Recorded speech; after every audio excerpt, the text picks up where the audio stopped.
കോൺഗ്രസ് അത്ഭുതത്തോടെയൊന്നുമല്ല നോക്കുന്നത്. ഞങ്ങൾ നടത്തിയ പ്രവർത്തനത്തിൻ്റെ ഫലമാണ് ഈ കിട്ടിയ റിസൾട്ട്.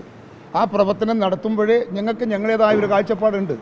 ജനമനസ്സ് എന്താണ് എന്നറിയാം. അത് തൊട്ടുകൊണ്ട് തന്നെയാണ് ഞങ്ങൾ എല്ലാ ഇലക്ഷൻ പ്രവർത്തനങ്ങളും നമ്മൾ പൂർത്തിയാക്കിയത്. ഭൂരിപക്ഷം ഞങ്ങൾ പ്രതീക്ഷിച്ചിരുന്നു. ഇത്രയുണ്ടോ എന്ന് ചോദിച്ചാൽ ചിലപ്പോൾ ഇല്ലാതിരിക്കാം. പക്ഷേ ഭൂരിപക്ഷം നല്ല ഭൂരിപക്ഷത്തിൽ ജയിക്കുമെന്ന് ഞാൻ ചോദിക്കുന്ന ഇലക്ഷൻ എണ്ണുന്നതിന് മുമ്പ് തന്നെ ശ്രീകണ്ഠൻ പരസ്യമായിട്ട് പറഞ്ഞിട്ടില്ലേ? 15,000-ന് 15 ജയിക്കും എന്ന് പറഞ്ഞിട്ടില്ലേ? അത് പറഞ്ഞത് എന്തുകൊണ്ടാണ്?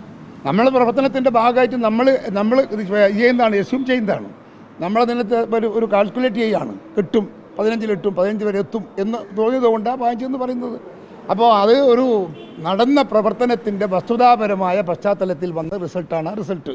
അതൊരു അപ്രതീക്ഷിതമല്ല, അത് നമുക്കൊരു അർഹതപ്പെടാത്തതല്ല, അർഹതപ്പെടുന്ന ഭൂരിപക്ഷമാണ് ഞങ്ങളത്.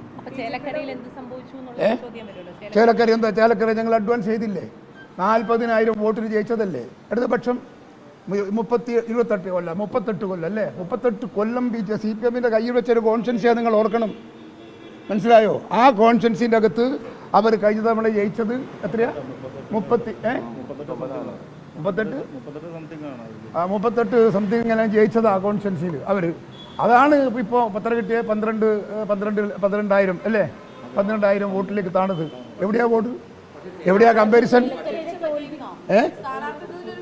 ഒരു വീഴ്ചയും വന്നിട്ടില്ല. നല്ല സ്ഥാനാർത്ഥിയാണ്, ജനങ്ങൾക്ക് ഹിതകരമായിരുന്നു, അതിലൊന്നും ഒരു തർക്കമൊന്നുമില്ല. ആരെങ്കിലും എന്തെങ്കിലും പറയുന്നത് കേട്ടിട്ട് അതാണ് അടിസ്ഥാനപരമായ കണ്ടെത്തൽ എന്ന് പറയുന്നതിൽ അർത്ഥമില്ല. രാഷ്ട്രീയ അതൊരു ഒറ്റയടിക്ക് ഹിമാലയം പിടിക്കണമെന്ന് പറഞ്ഞാൽ നടക്കുമോ? അതൊന്ന് കയറിട്ടല്ലേ പോകാൻ പറ്റില്ല. ഇതൊരു ഹിമാലയായിരുന്നു. ചേലക്കര ഒരു ഹിമാലയാണ്. CPM-ൻ്റെ ഹിമാലയത്തിൻ്റെ പുറത്ത് കയറുന്നതിന് തുല്യമാണ് ഞങ്ങൾ അവിടെ കയറിയത്. അതുകൊണ്ട് തന്നെ ഞങ്ങൾക്ക് കിട്ടിയിരിക്കുന്ന ഈ ഭൂരിപക്ഷം തന്നെ അവിടുത്തെ ജനമനസ്സിൽ, ഇടതുപക്ഷത്തിൻ്റെ ജനമനസ്സിൽ മാറ്റം വന്നതിൻ്റെ പശ്ചാത്തലത്തിലാണ് ഈ ഭൂരിപക്ഷത്തിൽ അവരെ ഒതുക്കാൻ നമുക്ക് സാധിച്ചത്. അതുകൊണ്ട് ഞങ്ങൾ വി ആർ ഗോയിങ് ഫോർവേഡ്. ഒരു സംശയമില്ല അക്കാര്യത്തിൽ, ആർക്കും ഒരു സംശയവും വേണ്ട. അടുത്ത 2 പേരും നിങ്ങൾക്ക് കാണാം, ഞങ്ങളത് പിടിച്ചിരിക്കും.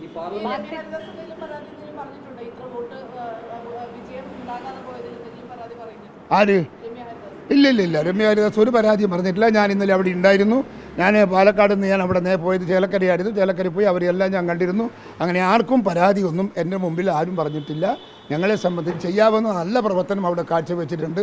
സ്ഥാനാർത്ഥി അടക്കം നല്ല പ്രവർത്തനത്തിൻ്റെ ഒരു വക്താവായി മാറാനന്ന് സാധിച്ചിട്ടുണ്ട്. ഞങ്ങൾക്കതിനകത്ത് ആക്ഷേപമില്ല.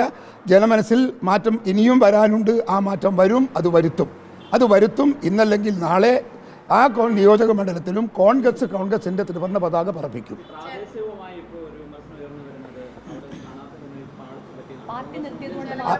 അത് എന്നോട് ചോദിച്ചാൽ ഉത്തരവില്ല. കാരണം അത് ആര് ചോദിച്ചാലോട് ഉത്തരം പറഞ്ഞാൽ അതോട് നിങ്ങൾ ചോദിച്ചാൽ മതി. എനിക്കങ്ങനെ ഒരു പരാതിയില്ല, അങ്ങനെ ഒരു അഭിപ്രായവും ഇല്ല, അങ്ങനെ ആക്ഷേപം എൻ്റെ മുമ്പിൽ വന്നിട്ടുമില്ല.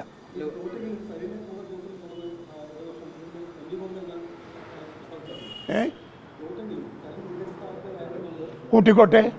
അതുകൊണ്ട് എന്താ? CPM-ൽ ഇപ്പോൾ ഏതായാലും ആൾ പോയില്ലേ, ഇനിയാളെ നമ്മൾ തിരിച്ചെടുക്കാൻ നമുക്ക് താല്പര്യമുണ്ടോ? ഒരിക്കലുമില്ല. സരൻ തിരിച്ചു വന്നാൽ പോലും ഞങ്ങൾ പരിഗണിക്കില്ല, ഉറപ്പ്.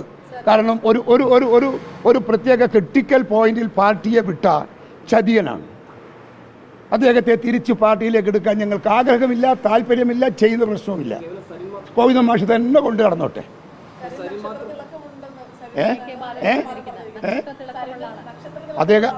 അദ്ദേഹം നമ്മുടെ എന്താണ് BJP എന്ന് പറഞ്ഞത്? സന്ദീപ് വാര്യരെ കുറിച്ച് എന്ത് മനോഹരമായ വാക്കുപയോഗിച്ചിരുന്നു അദ്ദേഹം. ഇപ്പം എന്താ പറയുന്നത്? സന്ദീപ് വാര്യർ CPM-ൽ പോയാൽ സന്ദീപ് വാര്യർ വളരെ മിടുക്കനാണ്, നല്ല രാഷ്ട്രീയക്കാരനാണ്, തറവാടിത്തുള്ളവനാണ്, ക്രിസ്റ്റൽ ക്ലിയർ ആണ് എന്നൊക്കെയാണെന്ന് പറഞ്ഞത്. നമ്മളൊപ്പം വന്നപ്പോൾ അതെല്ലാം മാറിയില്ലേ? അഭിപ്രായ സ്ഥിരത എന്ന് പറയുന്നത് ഒരു രാഷ്ട്രീയ നേതാവിൻ്റെ ക്വാളിറ്റിയാണ്. വായി തോന്നിയതും സമയത്ത് തോന്നിയതും സന്ദർഭത്തിൽ തോന്നിയതും വിളിച്ച് പറയുന്നവൻ രാഷ്ട്രീയക്കാരനല്ല, അവൻ രാഷ്ട്രീയത്തിലെ ഭ്രാന്തി വികാരത്തിൻ്റെ ഉടമസ്ഥനാണ്. എന്ത് യാഥാർത്ഥ്യത്തിൻ്റെ പുറത്ത് അദ്ദേഹം ഈ പറയുന്നതെല്ലാം തിരിച്ചും മറിച്ചും പറയുന്നത്? അയാളെന്നല്ലേ ഇതെല്ലാം പറഞ്ഞത്? ഞാൻ നിങ്ങളോട് ചോദിച്ച ഉത്തരം പറ, നിങ്ങൾക്കറിയില്ല. അതെല്ലാം അവർ പറഞ്ഞല്ലേ, അദ്ദേഹം പറഞ്ഞെങ്കിൽ പിന്നെ അവർക്കെന്താ അഭിപ്രായ സ്ഥിരത? അവർക്കെന്താ അഭിപ്രായ സ്ഥിരതയാ? പിന്നെ അവർ വന്ന് രംഗത്തിറങ്ങി സജീവമായി അതായത് അവരാഗ്രഹിച്ചത് വന്നിട്ടുണ്ടാവാം. ഞങ്ങൾ ആരും അവരെ പിന്തുണക്ക് പോയിട്ടില്ല, അവരാരും ഇങ്ങോട്ടും വന്നിട്ടില്ല, ഞങ്ങൾ അങ്ങനെ ഒരു വോട്ട് ചോദിച്ചിട്ടില്ല. ഞങ്ങളുടെ സ്ഥാനാർത്ഥിക്ക് വോട്ട് ആരും ചെയ്യും, സ്വാഭാവികമാണ്. അത് നമ്മൾ രാഷ്ട്രീയ എതിരാളികളിൽ നമ്പർ 1, നമ്പർ 2, നമ്പർ 3 അങ്ങനെയുണ്ട്. ഒന്നുപോലെ ആവില്ല 2, 2 പോലെ ആവില്ല 3. അപ്പോൾ സ്വാഭാവികമായും ചെറിയ കുറ്റമില്ല, ചെറിയ പിന്നെ അഭിപ്രായ വ്യത്യാസമുള്ള പാർട്ടിയുടെ സ്ഥാനാർത്ഥികൾക്ക് വോട്ട് ചെയ്യുക സ്വാഭാവികമാണ്. അങ്ങനെ ചെയ്തിട്ടുണ്ടാകുമ്പം അവർ അത് ചെയ്തിട്ടില്ല എന്ന് പറയുന്നില്ല, ചെയ്തു എന്ന് ഞാൻ പറയുന്നില്ല, എനിക്കതറിയില്ല. ഞങ്ങൾ പക്ഷേ ഔദ്യോഗികമായി അങ്ങനെ ഒരു വോട്ട് ചെയ്യണമെന്നോ സഹായിക്കണമെന്നോ ഞങ്ങൾ പോയി പറഞ്ഞ് ചെയ്തെങ്കിൽ മാത്രമേ അതിന് ഉത്തരം പറയാൻ എനിക്ക് അർഹതയുള്ളൂ.